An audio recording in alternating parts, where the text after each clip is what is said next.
Today, gentlemen, we have this set, screwdriver and grinder.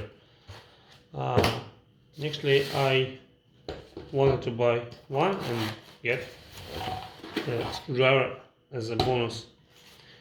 I couldn't find any reviews, so I had to do my own. Well, this is steel, which I like. 13 millimeters instead of usual 10. Pretty strong.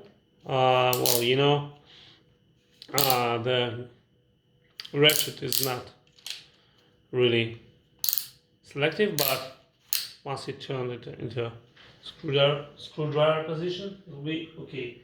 And one of the biggest bonuses that I think is that you can use a Bosch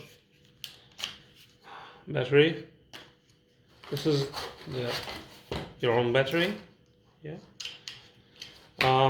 So the screwdriver is pretty good, and I totally recommend it.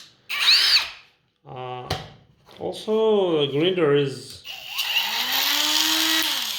pretty nice. It's actually a copy of almost the same grinder by Bosch, but it costs 3 times of the price I paid for this set. So I totally recommend. The quality is quite good.